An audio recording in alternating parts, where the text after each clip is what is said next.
So what is the solution? First, we will apply what is known as the 1-minute rule. That rule tells us that if a task takes just 1 minute, then we must complete it there and then. Too often, we put off tasks because we find them stressful. If it means emailing a client who is traditionally a little grumpy, for instance, then we might put off doing so because we don't want to have to deal with them. But these tasks aren't going to go away. And if it takes just 1 minute, then it's going to realistically interrupt your day or prevent you from doing the real work. So just do it. This is a fantastic habit to get into. An exception, caveat to this rule is that you shouldn't let 1-minute tasks pull you out of your deep work. Switching between tasks takes a lot of mental energy, meaning that productivity is always lost. The solution? Simply shut off notifications and other distractions to make sure that you will not even know about the task until you unplug. 5 tips for avoiding procrastination. Procrastination is the bane of working from home. If you're someone who works at home regularly, then you absolutely need to learn to avoid the temptation to spend the first hour and a half doing nothing at all. Otherwise, you're suddenly working 5-hour days instead of 8-hour days, and that's something your employers and clients are going to notice. In this presentation, we're going to look at 5 tips for crushing procrastination. Accountability. The problem is that there is no accountability for procrastination. This is why it is worse for those that work from home versus those that work in an office. In an office, people are looking over your shoulder, but here you can do whatever you like. One solution is to create stakes for yourself. An easy way to do that? Email your client and tell them that you're going to finish X amount of work and send it to them daily. Suddenly, the option to sit on your thumbs for the first few days on a project is gone. Work in a coffee shop. This won't always be possible depending on your circumstances, but when it is, working in a coffee shop or library is a great way to add some social pressure to your day. You can't sit playing Sonic the Hedgehog now because people will think you're odd. Speaking of which, coffee works great too. Set rewards.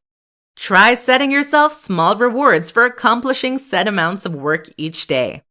For example, if you finish the first 2,000 words of an essay you're writing, only then can you give yourself a cup of coffee. Make the project fun. Often, we put things off simply because we don't want to do them. This is why procrastination tends to rear its ugly head more when we're doing particularly dull and dry tasks. The solution is to find a way to make that task more interesting. For example, you might find a way to gamify it, or you may just find a way to add more creativity to the project. Rest properly. Finally, make sure you have some proper downtime and fun during your time off. Often we procrastinate because there are other things we want to do. If you never have time to play video games, read books, or browse Facebook, then that will start creeping into your work.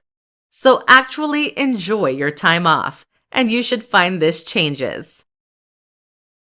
How to create a highly productive work environment in your home office. If you're working from home, you need to think carefully about the environment you're going to be working in.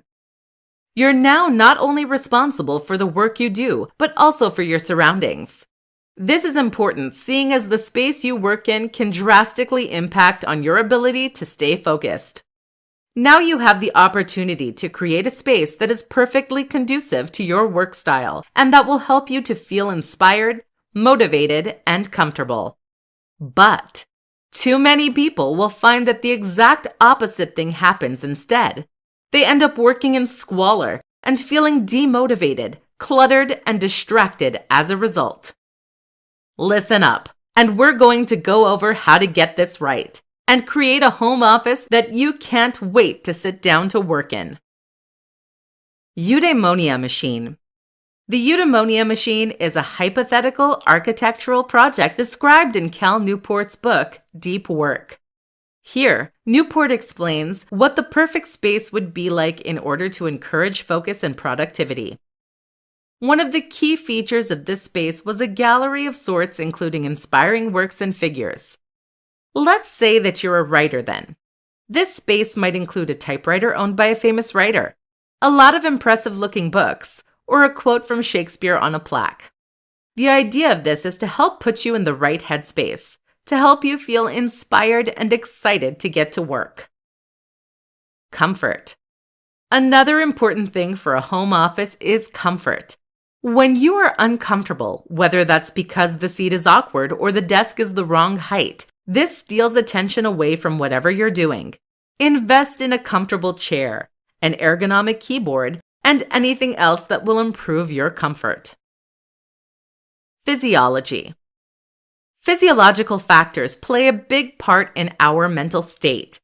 Things like the level of lighting, the amount of background noise, or even the temperature can all impact on mood and well-being.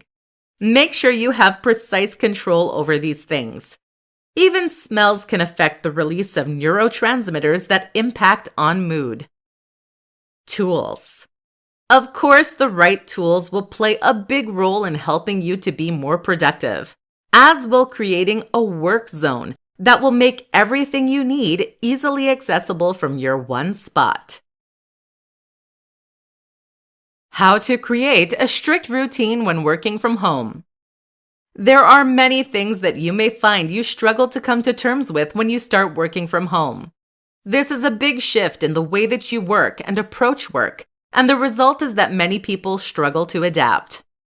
One big example is that the onus is now very much on you to decide how you wish to work.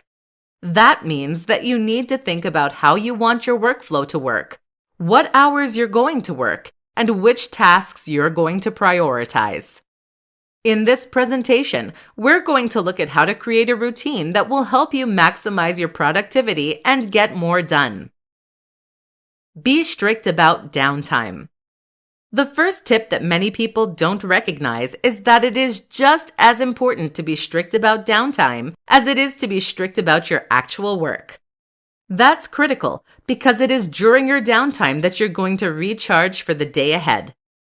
If you allow your work to creep into the rest of your day, then you're going to find that you end up failing to recharge your batteries properly. Thus, when you do start working, you will find that you have less energy and your mind is other places. Enjoy flexibility. With that said, it is entirely up to you how and when you work, depending on the nature of your work. In other words, if you're someone who works best in the mornings, then there's no longer anything stopping you from working from 6 a.m. to 2 p.m. Alternatively, you can work an extra 1.5 hours every day and then take Fridays off. See what works best for you. Create accountability. Something else to consider is whether you have the ability to force yourself to be productive or whether you need an external form of accountability to make sure that you stay on course. Rather than create false stakes, setting punishments for yourself, etc., you can achieve this simply by changing the way you work with your boss or clients. For example, tell them that you will send in your work every single day.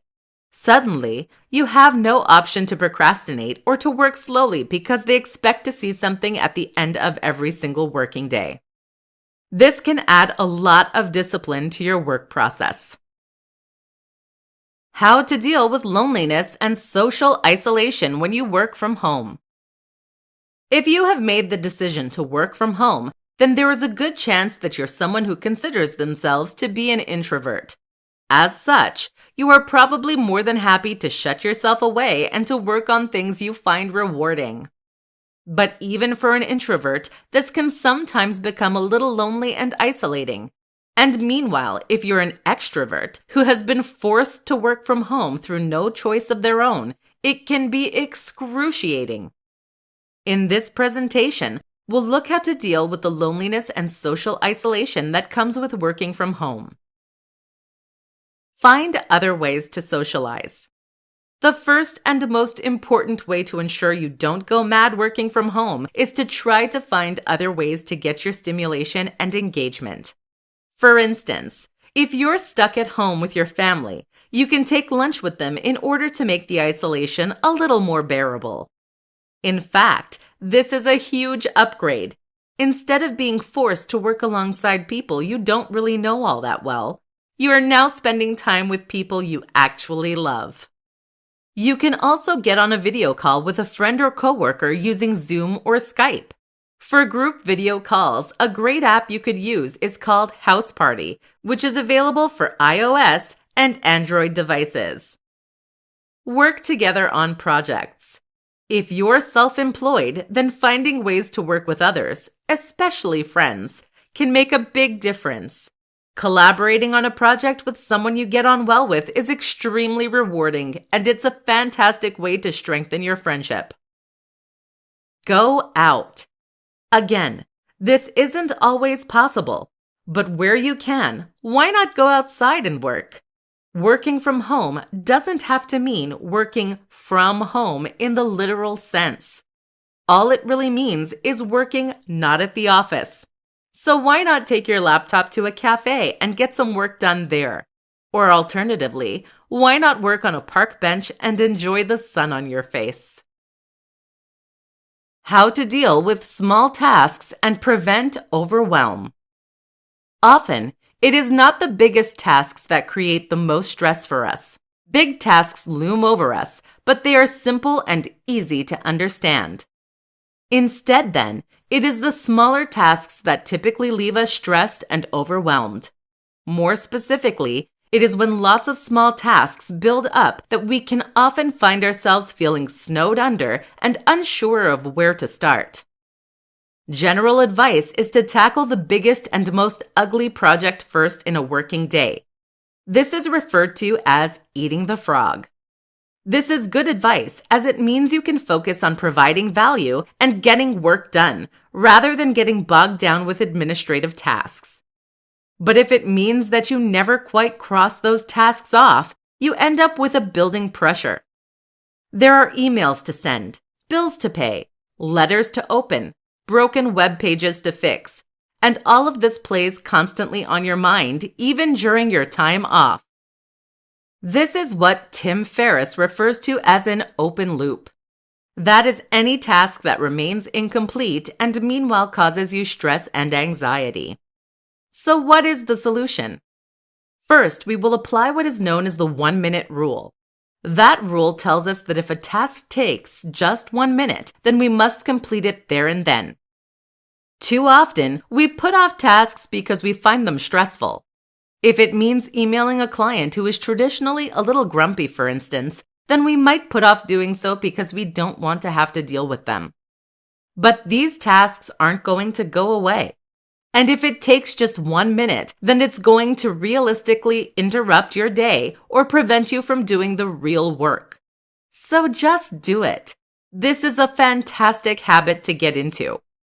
An exception, caveat to this rule is that you shouldn't let 1-minute tasks pull you out of your deep work. Switching between tasks takes a lot of mental energy, meaning that productivity is always lost. The solution? Simply shut off notifications and other distractions to make sure that you will not even know about the task until you unplug. Finally, any tasks that take longer than 1 minute should be added to a to-do list. You can then set aside a designated time to work through these every day. How to enter and stay in a flow state when working from home. Have you ever been working on a project when suddenly you find yourself falling into a perfect rhythm? After facing serious procrastination and resistance, all of that seems to fall away, and you find yourself in a perfect state of focus. That's when the real work gets done. Without distractions, you are able to stay on task and plow through what you need to get done. But there's more to it than that too. According to psychologists, flow states allow us to perform our very best work on a consistent basis. We can tap into reserves of productivity and even creativity that are normally inaccessible. So how do you get into this state? Let's take a look at some strategies and tips that we know to work. Rest. The first tip is to ensure that you start the day in the best way possible. That is to say that you shouldn't be overtired or stressed. Make sure that during your downtime, you rest properly so that you can return to work feeling recharged and effective. Sensory deprivation. Our brain has two attentional networks. There is one that is responsible for our internally directed attention, what we choose to focus on, and one that is dictated by external cues that grab and hold our attention. In order to stay on task, then, you need to block out these things that would normally try to pull you away from work. That means a level of sensory deprivation, which you can often accomplish by listening to music or white noise on headphones. Using a large monitor can also help, as this will take up more of your field of view. Inspiration.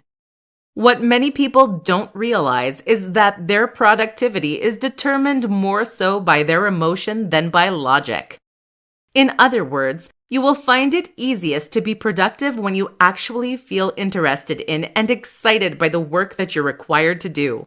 A great tip is to look at examples of the kind of work you intend to do in order to see how it looks best. Just start. Finally, a last tip is to simply start doing whatever it is you need to do. Don't worry if you don't feel inspiration right away, or if you find yourself resisting your need to work. Just plow through and keep going, and eventually you'll fall into a groove. The perfect morning routine for a productive working day. What you do first thing in the morning will set the mood for the entire day to follow.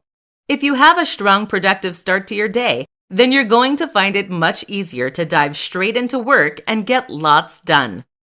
But if you allow procrastination to creep in at this early point, or if you engage in unhealthy habits, then you're going to find it's much harder to get work done. And this becomes doubly important if you're working from home. With no commute, you have every opportunity to take things slow and to forget about things like grooming. This makes a huge difference to your headspace going forward and seriously limits how productive you're likely to be as the day progresses. This is why the most productive and successful people in the world all have morning routines. In this presentation, we'll discuss some tips to help you create yours. Be realistic. The first and most important step is to make sure that any morning routine you devise is realistic. What that means is that you shouldn't try to come up with something that is extremely elaborate or lengthy, and certainly not to start with. If you've never been able to get up before 7 a.m., then what is the point in including that as part of your morning routine? If you have never stuck at meditation, then why claim you're going to do 30 minutes every morning? It is far better to have a simpler morning routine relying on a few rules, but that you will actually stick to. Use apps. There are plenty of apps out there, such as habit tracking apps, that are designed to help you stick to your goals and plans. Try using a few to see if they can help. Some key things to try. With all that said, here are some popular options to include in your morning routine. Exercise. This helps wake you up and encourages good habits. Meditation. Even 5 minutes will let you take control of your day. Minimal screen time. Many people believe they shouldn't look at any electronic devices for at least the first hour after waking up. Time outdoors. Spending some time outside will help set your body clock. To-dos. Writing a to-do list first thing is a great way to stay on top of things you need to accomplish. Try incorporating any of these that resonate with you and see how it changes your productivity during the day that follows. These 5 hacks will make working from home much more enjoyable. Working from home can be a mixed blessing. For some, this is an ideal way to spend more time in their own environment, to get away from irritating colleagues, and to get rid of the commute. For others, this can feel a little like being under house arrest. Here are some tips that will help to ensure you fall into that former camp. Adopt flexi time. Depending on your precise work arrangements, working from home probably means you now have the luxury of deciding how and when you wish to work. That means you can get up early and finish at 2 p.m., or you can have the morning off and work into the evening. Mess around with what works best for you. Listen to music. Music can make a huge difference to how long and dull a day feels, and it can also help to keep you focused by blocking out distracting sounds. Invest in some good noise-canceling headphones. Watch movies and TV. This might sound counterproductive, but in fact, you can actually watch movies and TV while working at the same time. This is a strategy that Tim Ferriss has been known to use and that is useful for distracting that more creative part of your brain that doesn't enjoy dull work. The key is to watch something you already know very well and to take the sound off. This makes it a background distraction that you can gaze at occasionally while touch typing. It's just enough stimulation to prevent you from getting pulled away from your work. Surround yourself with inspiration. Inspiration is one of the key and most important tools for getting more work done. If you can bring yourself to feel inspired by the work you're doing, then it won't be a struggle to get yourself to start it and see it through. What can help in this regard, then, is to surround yourself with things you personally find inspiring. That might mean examples of great works in your field, or just images of the people who inspire you. Spend time with others. With your office time gone, you might find yourself going a bit mad from the social isolation. A good solution is to spend lunchtimes with others or to meet after you finish work. You've traded time with irritating colleagues for time with the people you love. It's an upgrade. Why you should tackle the biggest challenge first. You sit down at your computer, boot it up, and take a look at your to-do list. What do you find? Several big projects and a slew of smaller tasks that need doing. That's before you've even opened your emails. So what do you do? Which projects to get started first? The answer? Whichever task is the biggest and most unappealing. This is what is referred to as eating the frog, which in turn comes from a Mark Twain quote. If it's your job to eat a frog, it's best to do it first thing in the morning. And if it's your job to eat 2 frogs, it's best to eat the biggest one first. Another way to look at this is like so. It's better to have a big project behind you than in front of you. The issue with trying to tackle smaller projects and tasks first is that they have a tendency of building up and running over. If you tackle a long list of to-dos, then you're going to find yourself having to tick a lot of things off before you ever sit down to work. This can leave you exhausted, but it also often means you won't actually have time to accomplish much else come the end of the day. As the day goes on, you also lose willpower and energy, meaning that you will tend to spend longer on those bigger projects.